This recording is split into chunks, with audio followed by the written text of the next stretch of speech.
आप जानते हैं इनको? बिक्कू को भी नहीं जानते?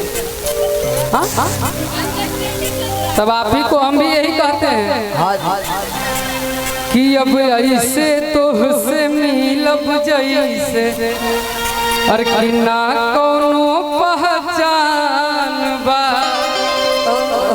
जाइए, आपको जहाँ जाना है जाइए, आपके फेरा में थोड़ी ना है। आप अगर हमारे फेरा में नहीं है तो आपके फेरा में है नहीं। गलत फहमी। जाइए बंगाल जाइए। कबो ना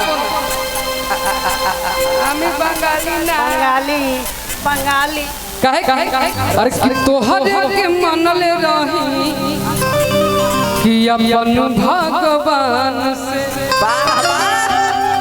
अरे माटी कैलू सोचल हम अरे कुल्हिया मान के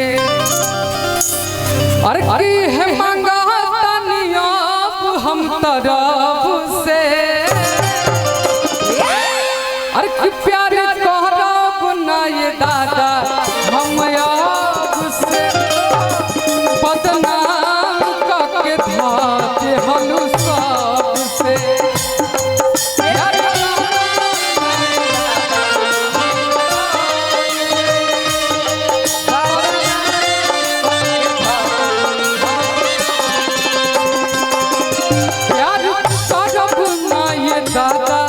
हम आप से बदनाम करके भाती हम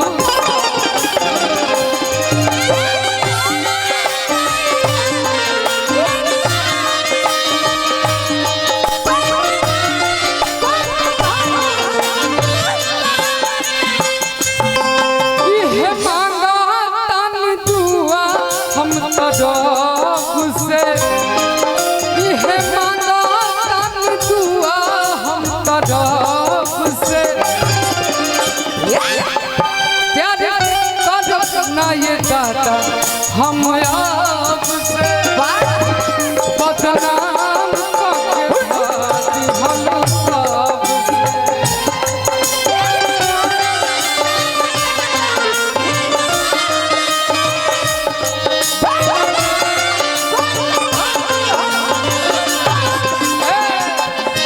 जो मेरी रूह को चैन दे प्यार दे वो खुशी बन गए तुम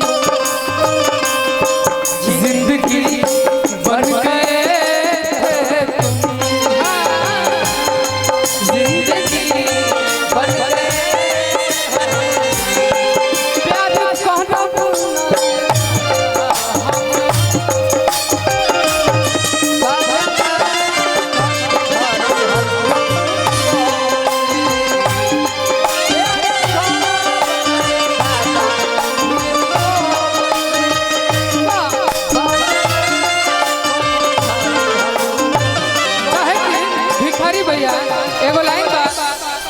जे प्यार पवित्र होला ओकरा पे नाही जोर चले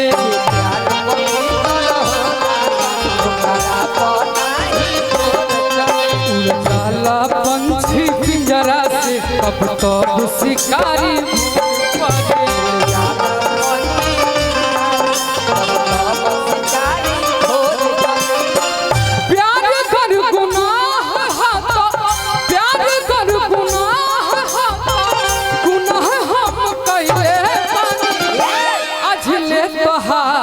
फोटो करे जबे में धैले है पानी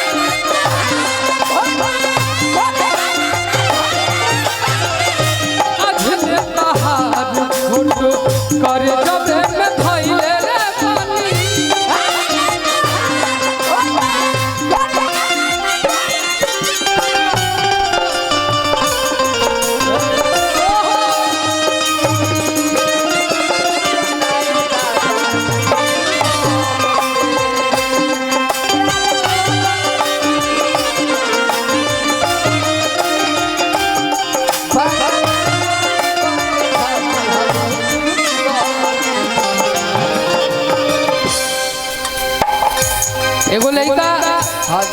जैसे हम जौन उम्र में बानी हमारे दोस्त यार भी बहुत बना हमके बोले ला कि दोस्त प्यार किया और बदनाम भी हो गए, चर्चे भी हुए और सरेआम भी हो गए, और बेवफा ने दिल भी तोड़ दिया जब हम उसके प्यार के गुलाम भी हो गए।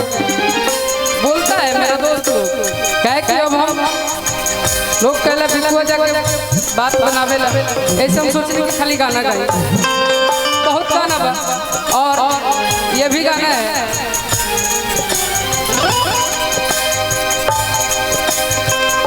कैलू पर बोझ आज बनतन बोझ हो, कैलू पर बोझ आज बनतन बोझ हो, सपना देखा के काहे मन ओझ हो।